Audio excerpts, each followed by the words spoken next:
I saw what giving someone an opportunity can really do and how it empowers them, and how through empowering other people, we become empowered. Like, it's amazing. And the impact that we could have in other people's lives. It actually, we think it's only impacting them, but it's not. It's impacting their entire family. Everybody that's associated with them benefits from. There's a ripple effect.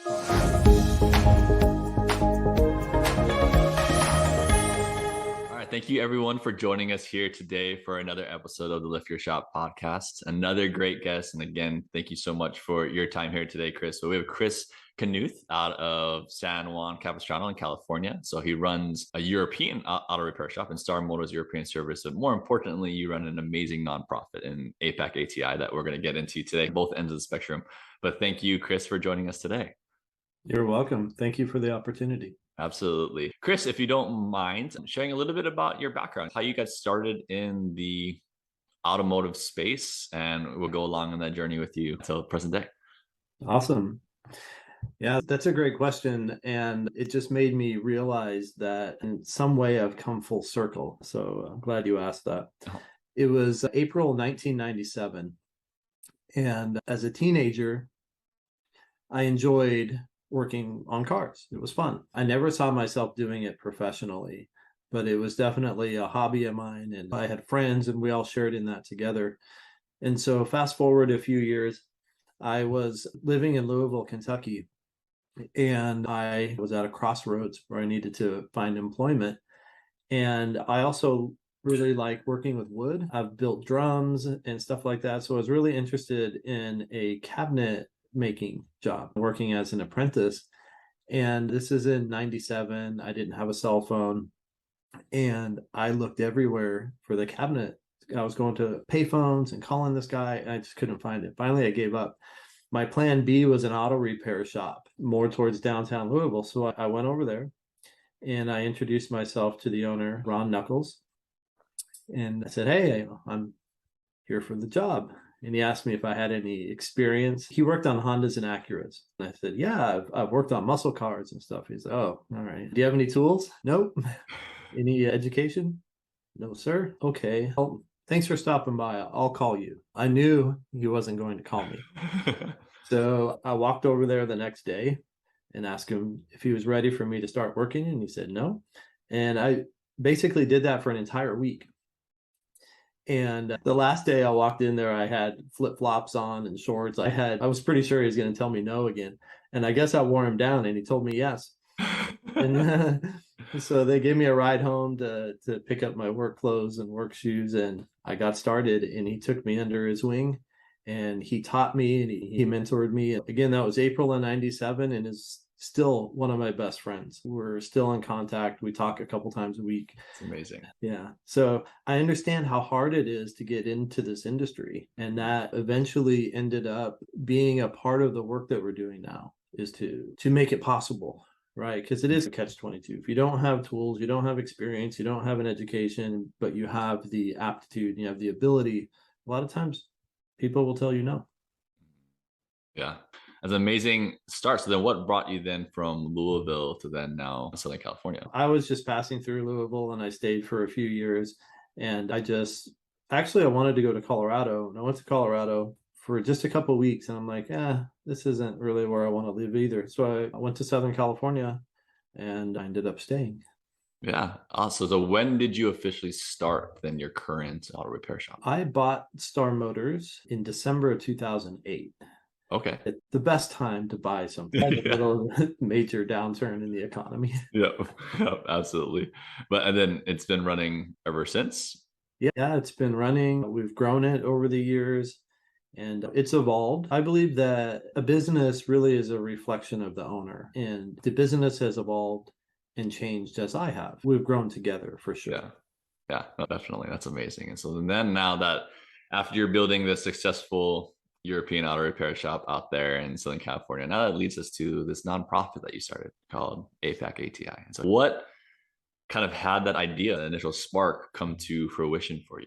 Yeah, so back in 2014, some industry colleagues and myself, we got together to we saw the technician shortage coming, and we knew that as people were retiring from the industry, we weren't filling those positions fast enough. And so we got together and we worked on an apprenticeship program, and we hashed out what it would look like, what the structure would be, and the importance of having the mentor, and then how to guide an apprentice through this program to where they could actually start working on cars. And so in 2014, we initiated our Star Motors apprentice program, and I thought it worked really well. We've probably, over the years, I don't know, probably brought maybe 8, 9, maybe 10 apprentices through. Some of them worked for us for a number of years, others left for other opportunities and whatnot. But we saw it was possible to grow our own technicians. And part of what prompted this as well is I had hired some people right out of trade schools. And I was really surprised that when they started working in the shop, they had the theoretical knowledge, but they couldn't put it on the car. They couldn't use their hands. And I thought that was very interesting. It made me understand that there are like almost two disciplines when it comes to being a technician. You have to have the theoretical ability and the capacity to understand how things work. And then the other side of it was how to apply that knowledge and use your hands and actually fix a car. Yeah. And so I was disappointed at a lot of what I was seeing coming from trade schools. And so I just really realized how important it is to teach on the job. And that's how I learned. Like, honestly, Ron just said, hey, do this. And he showed me. Before that, I didn't know. And I learned on the job very quickly. And so that was a huge value to me. One, that someone would trust me enough to bring me in and teach me. And two, that I could do it. And so that kind of brought us to where we are today. So in January of 2020, I spent a month in Uganda. And while I was there, we were visiting our dear friend, Deb Plotkin NGO called UTouch. And she was providing computer training, like basic computer skills, entrepreneurship skills. There's a women's empowerment program. And I really loved how she was teaching people to fish, because a lot of organizations come into countries like Uganda and they just provide resources, whether it's food or medicine or this or that. And at the end of the day, when those people leave, they're exactly where they were, haven't moved forward together. And so I saw what giving someone an opportunity can really do and how it empowers them, and how through empowering other people, we become empowered. Like, it's amazing. And I just saw how cool that was and the impact that we could have in other people's lives.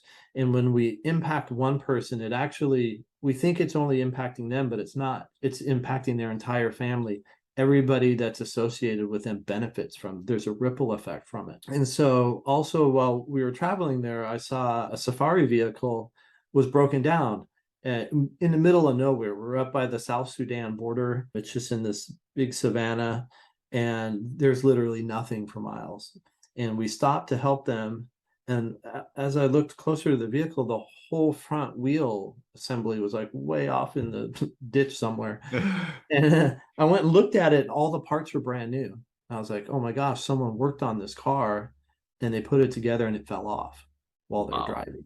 Yeah, it's scary. And also, while I was there, I was just looking at repair shops and, oh, I wonder how they fix cars over here. And I saw there was a huge need, one, to do the work properly, two, to do it safely, and three, for them, there's an opportunity to have a business, provide a service. And so when I came back, I partnered with one of the gentlemen I met over there in Eastern Uganda, and we started building an organization over there that we called APAC Africa. And when the pandemic came and the lockdowns happened, it really stalled the automotive side of the project. And so my partner has a degree in computers and IT and stuff. So we created a computer program it's an advanced level program, so that people that go to Deb's program, go to UTouch, could come to ours, where we could teach them how to code, program, build websites, do internet marketing, all kinds of stuff. So our project over there right now is based around computers.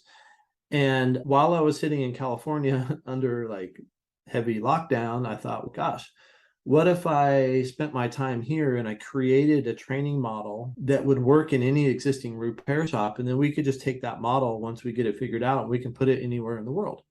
And that's when APAC ATI was born.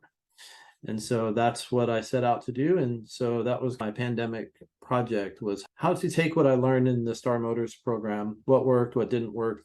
And I wanted to condense it. I wanted to accelerate it. And I wanted to make it to where it could scale very quickly.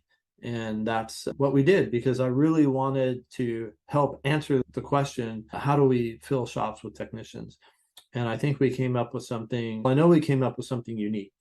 And I also think that we came up with something that if we can get shops involved, we can get our communities involved, we can make a huge impact in the skilled labor shortage, while also providing the opportunity for people that need it. Because what a lot of shop owners want, we all want a motivated workforce. We want empowered people. So I think we're doing a good job of addressing all the different aspects of where the needs are. Yeah, no, I absolutely love this. I love what you've created. And so now we're going to dig in a little bit in terms of, first off, I would love to know in terms of the program itself. First, how do you go about finding the interested applicants to then take part in such a program? That, my friend, is the $1 million question, isn't it? Where do we find people? I thought about that. And I also thought about this idea of a motivated workforce.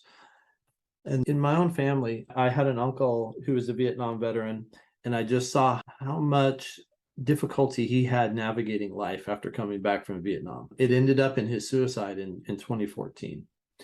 And I just started digging into some research on veterans and on suicide and on opportunity and whatnot. And I thought, gosh, wouldn't it be cool to provide an opportunity for veterans, in particular, the ones that are struggling to transition to civilian careers? Because my understanding, I haven't served in the military, but what I understand is that there's a lot of camaraderie in active duty, right? And there's structure. And when those things are suddenly taken away, it can leave one kind of disoriented. And then going from something like that to just a regular job might also be boring. So I also realized that veterans have a lot of skills that could bridge over to the type of work we're doing. I looked around and I found that that's a segment of our population that I really wanted to work with. One, I feel like they're underserved. I feel like we're missing the mark when it comes to taking care of veterans. And I also want to, shops provide a great place to have that same sort of camaraderie, have that structure. We actually can have that in a repair shop. So I thought veterans would be a good fit. Then I started looking at incarceration. I started looking at recidivism, and I started looking at, gosh, why is it that when people are released from prison, they reoffend? Why does it happen so quickly? And what services are available for them? Again, the more I dug into that, the more I knew I had to do something about it. And what I found is, in talking with people and we have in Orange County, they're called PACT meetings. And when people are released on parole, they have to go, it's a mandatory meeting, and they're introduced to service providers throughout the community. And whenever I attend these meetings and I talk to people and I share about our program, they're super excited about it. Like, they have people, their uncle is a mechanic, or he has a shop, or they used to work on cars. And I thought, wow, this is a perfect fit. There are so many men and women that are coming out of incarceration, in particular, again, during the pandemic, so many people were released. And again, I'm looking for motivated people. Maybe I should get into a program, learn a career, and avoid going back to prison for another 10, 15 years, or whatever it might be. And I found, again, underserved, there's a massive, I believe it's an inexhaustible pipeline of people that want opportunity and love our industry. And then the third segment of the population that we're working with are people in recovery. Again, like, over the last 20 years, a big push in our culture, in our society, was for everyone to go to college, get a 4-year degree, do this, do that. And I saw that being a mechanic wasn't a great option. Families actually didn't want that. They wanted their kids to be better than that. They wanted them to be a doctor and this and that. And what happens is, I believe a lot of people aren't that's not how they learn. That's not their career path. Yep. And I saw them getting on drugs, turning to alcoholism, running into problems, sometimes ending up in jail. So again, these are all interconnected. And so I thought people in recovery, when they've had some sobriety, they're on the path to really turning their life around. This line of work now is acceptable. Now their families can get behind them because it's obvious that they're not going to be a doctor or a lawyer, probably not going to be president. A mechanic, sure, you can make 6 figures. All right, that's cool. Now they have their family behind them and the people in their own network supporting them. And to answer your question, no, sorry, that's a long, drawn out thing. No, that's perfect. I also know that my colleagues, they don't have the time to look for people to train. They're going to high schools, they're going to job fairs, they're going to community colleges, and they're coming back empty-handed. And so I wanted to build a program where students could be referred to us so we don't have to look for them. And that's what we've done. We've partnered with military transition programs, veterans clubs, VA, veterans organizations, same thing for these 3 segments. We have people now that know about us and they're like, oh, so they're caseworkers, they're case managers, people, word of mouth. They're like, oh, you should contact APAC ATI. They provide free automotive training and then they can place you in jobs. There's a huge opportunity for income, earning capacity. And so that's what's happening. People are being referred to us and then we interview and screen them. And then if they're a good fit, we bring them into the program. That's amazing. Again, thank you for starting such an amazing organization and helping these people that truly deserve to have this opportunity. And again, if there's anyone that has served in here, thank you again for your service. And also anyone else that kind of fits into some of the other opportunities that this organization is able to help provide. Thank you for trying and the effort, because we know it is unbelievably hard what people have to go through in their life, especially coming back from very hard circumstances. And so this will definitely provide this opportunity. And so now the question comes for possibly those people. So now they're interested in your program. What does the program look like? How long does it take? And what then is the transition from, yes, I'm done, to who is going to now hire me? What does that sort of, I know that was a lot of different little questions, but let's go ahead and address some of those here. Sure. So our program is designed to be from end to end 10 months. Okay. And I created it in a series of modules, where in each module, they're learning all aspects of auto repair. So it's not, I'm calling it a non-linear style. It's actually an immersion style of learning that I picked up from the idea of teaching a foreign language. So I saw and have seen people who have taken, let's say, Spanish in high school, 4 years of Spanish. Yep. And at the end of the 4 years, they can't speak Spanish. Yep. Trust me. Like, even ordering to-go food is a struggle, right? So I thought, gosh, why would you spend 4 years in school to learn a language and not learn? But then I saw people move to a Spanish-speaking country, and in 3 or 4 months, they can speak the language fine, and they never lose it. They always remember it. So when you travel like that, you're immersed in their culture. It's all, the language is all around you. It's hearing it, you're seeing it, you're reading it. People are helping you learn it, right? Yep. And so that's really the key concept in our training is our program works in existing repair shops because I want our students learning on cars they're going to see every day, right? We're getting them fluent in the language of auto repair by immersing them in it fully. So that is the quickest way to learn. Our facility is set up to where we have a classroom, and then we have right outside the classroom, we have 3 lifts where we can work on cars. So the classroom part, I would say, is probably the least amount of time that we spend during the day, but it's very important because you do need to learn some theory. You do need to learn how things work, but we don't need to over learn it. We need to learn basic concepts, and then we need to apply. But one of my mentors, long time ago, I said something like knowledge is power. And he's like, no, it's not. Knowledge is just garbage stacked in your brain. Knowledge becomes power when you apply it. So he said, applied knowledge is power. And I was like, whoa, all right. That's for everyone. That's the freebie for today. So yeah, absolutely. Apply knowledge.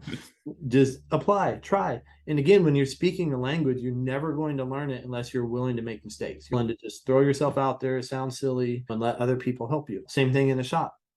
Again, like after I left Ron's shop, and I was working in other people's shops, man, I hid from a lot of things.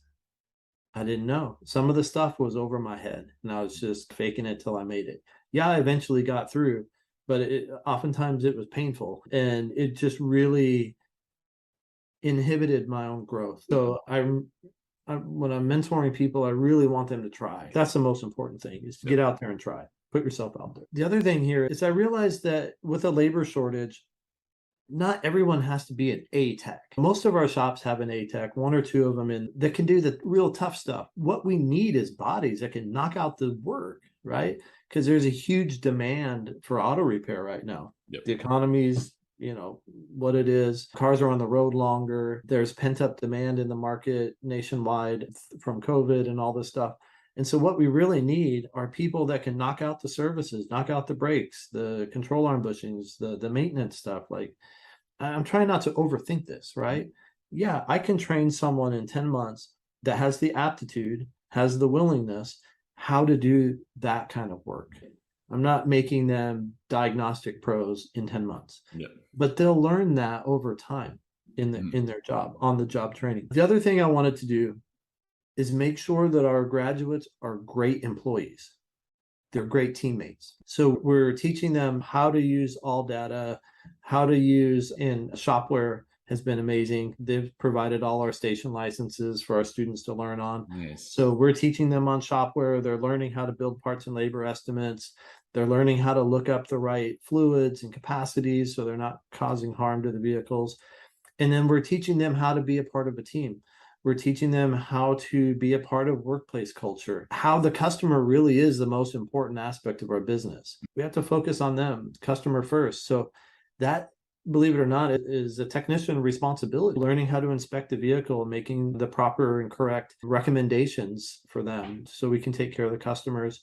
And then how to deal with personalities, how to deal with maybe conflict in the workplace or company politics, that kind of stuff. So we're working with our students so that when they go to their employer and they start their career, they're well-rounded, right? So that's what we're doing. The other reason for the modules is because when I saw people coming from the military and coming from prison, a lot of them already could do a lot of the work. So they can test out of these modules early. So if we have someone that has a really strong base foundation, that we can just make sure that they're competent in all the areas of auto repair that we're making sure that they know, then they can leave the program in a month or 2 or 3 or 4. So it also allows us to bring people on at any time. So it's not like we go 10 months and then a new class. We can bring people on and they can leave the program all at once. Wow. Okay. And so that, I know you're based in Southern California, but so do any individual, say nationwide, do they have to then fly there and live there for this time period? Or I guess, how does that situation work for these individuals that want to get this? Yeah. So what we really want to do is we want to have training centers pop up all over the place. So again, to become one of our training centers, you have to have a shop. Got to have that. We have some requirements for a tool that you need to have. You don't have to have a big shop like ours with a classroom and all that. You can have a 2-bay shop. It's just the most important thing is you have a mentor, and maybe you have a lunchroom where you can do some video training and stuff. So these training centers will have access to all of our curriculum. The instructors are able to log in. The students are able to log in. We can track their progress and make sure they get through the program.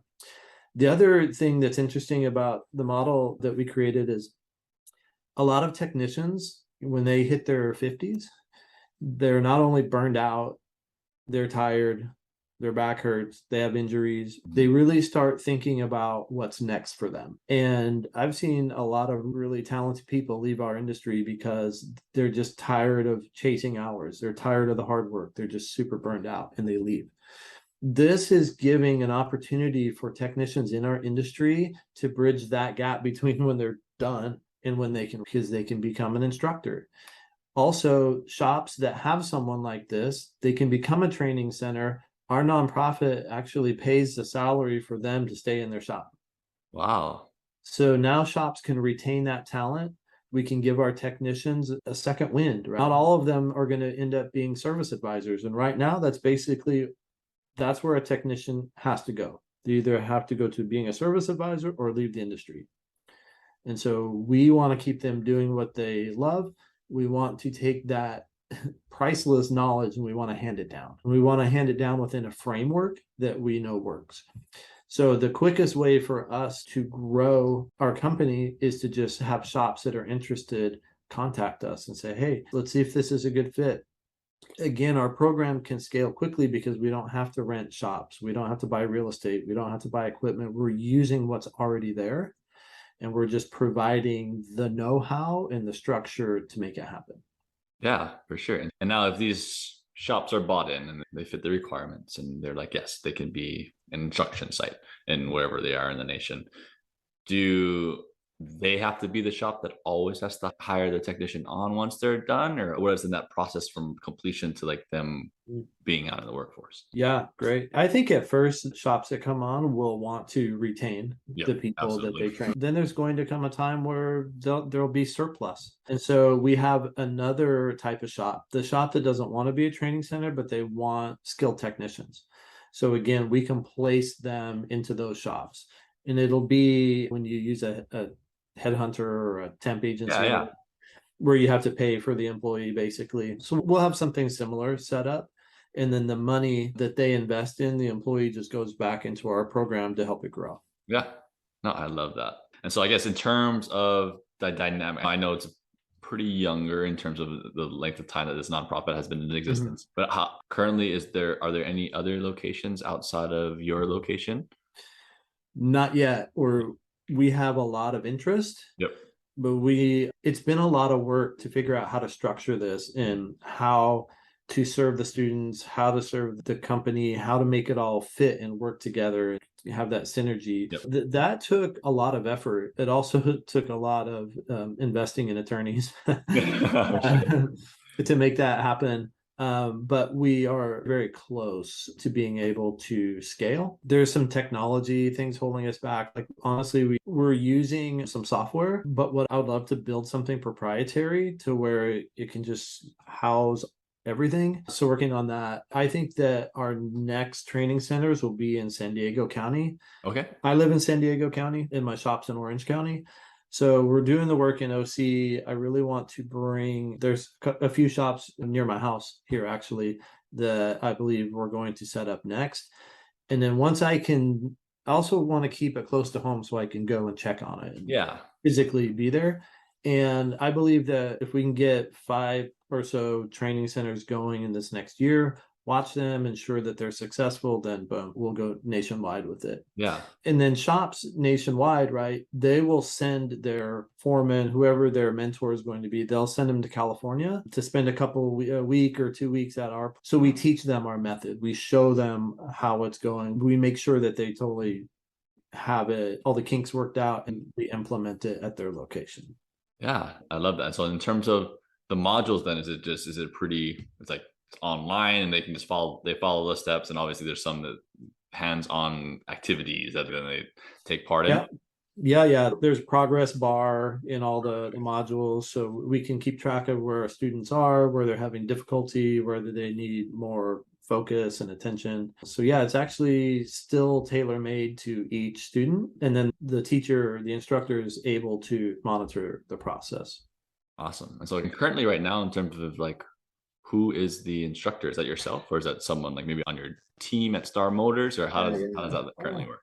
So glad you asked. Patrick Williams, my good friend Patrick. I love that guy. He came to work with us. I don't know. We had only owned the business like 3 months. He came on March of 2009. So he's grown with us. He's an amazing technician. He was the Bosch ASE Technician of the Year in 2021. Wow. Super smart guy. He also just has a passion for giving back. He's a gifted instructor. And what makes him so good is nothing's a big deal. Like everything's easy. It's just no big deal. And he's able to take really complex things and explain them so anyone can understand. He's awesome. So Patrick's our lead instructor. He's helped me with the curriculum. He's the lead instructor at our facility. He's going to be training the trainers as well. Perfect. So he's going to be teaching them. And what a great guy. Yeah. So I loved also being able to provide this opportunity for Patrick. He's like a family member.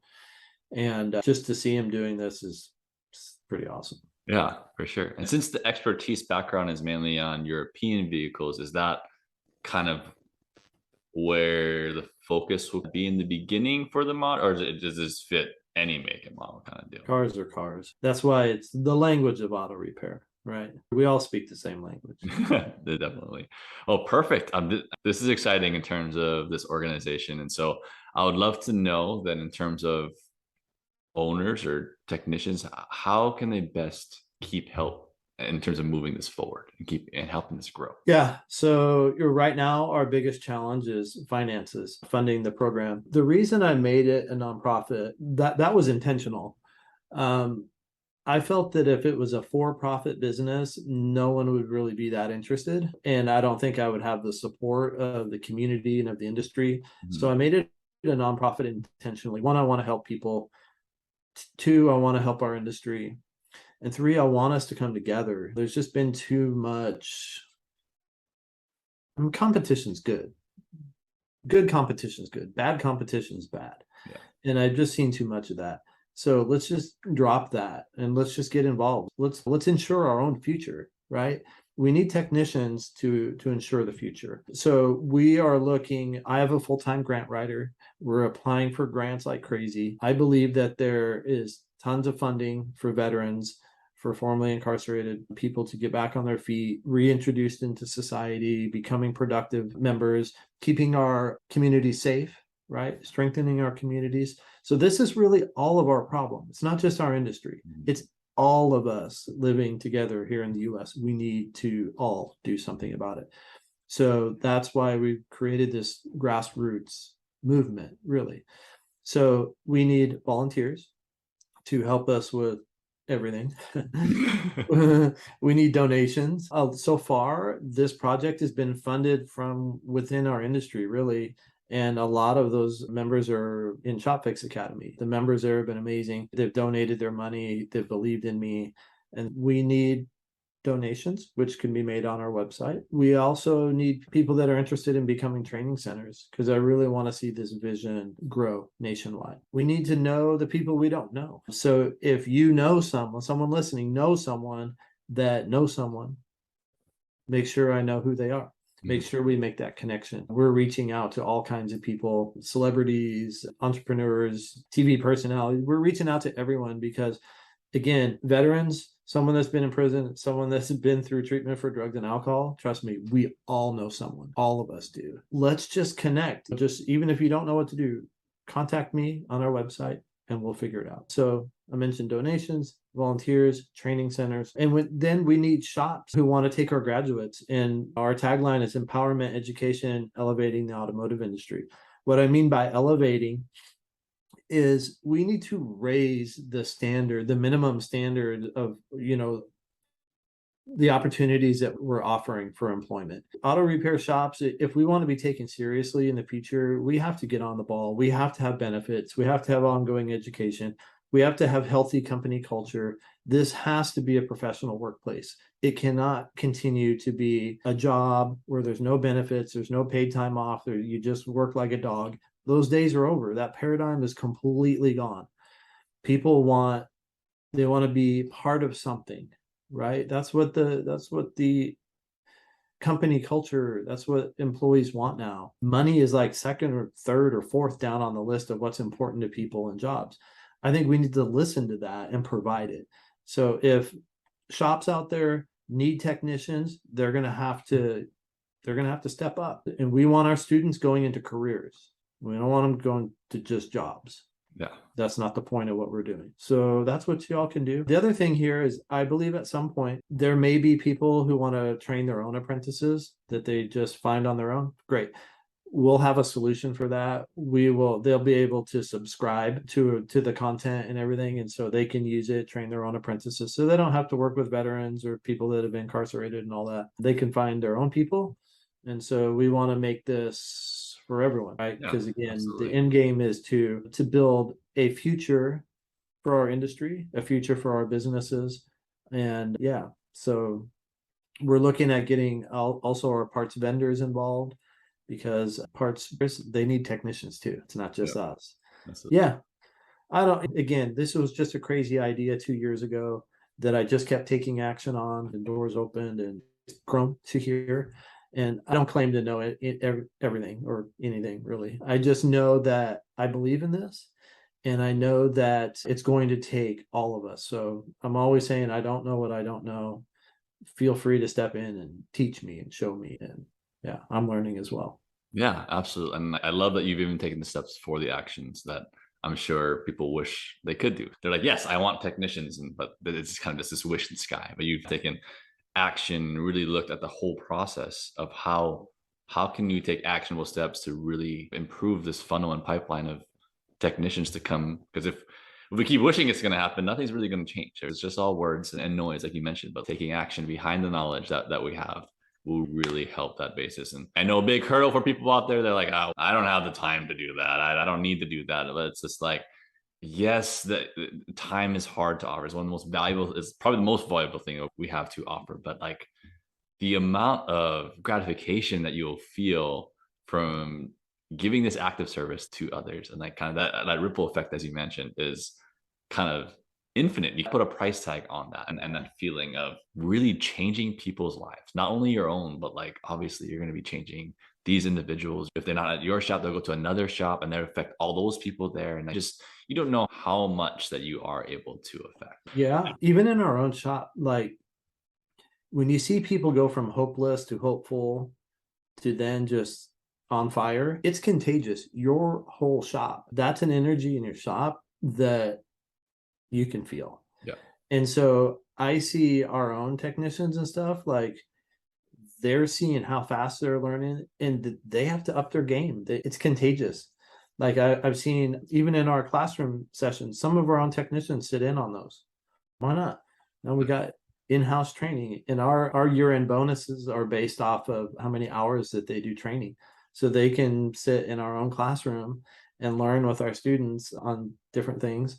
And so it's good for the organization. The other thing that I'm doing in our shop is I'm partnering with others like women's shelters and places like that where we're fixing their cars for free. Why not? This is drawing a lot of attention to our own shop. Star Motors is just sitting there while all this activity is going on with APAC ATI, but still we're in the same place. So Star is getting, all right, we mentioned it here. Our company is getting a lot of kind of roundabout recognition and press as well. Yeah. We're now a local business that cares. Mhm. So our status and our stature in the community is also growing, because it's not just about taking money from people. Yep. And that's really the public perception of auto repair shops, is that's what we do. We just reach in their purse and steal their money. Yeah, it's sad that is the perception. But I think this, yes, you're not doing it for the cloud of look at me, look at what I'm doing for the community. Yes, if that is what you do to take the foot in the door, that's great. At least that gets you foot in the door where you start to take action. I promise, if you start making a difference in someone's life, that it no longer becomes about that cloud. You're caring about those people. But then it becomes like the legacy that you're building for like your family and the shop that you built in the community. That can go a long way in terms of like people understanding, yeah, that's the shop I trust, because look at what they've done for our community, like to keep it safe and make sure all the cars on the road are safe. They train their technicians, they train other people off the street that are trying to get better. So there's just so much of compounding effect that can take place Yes, here.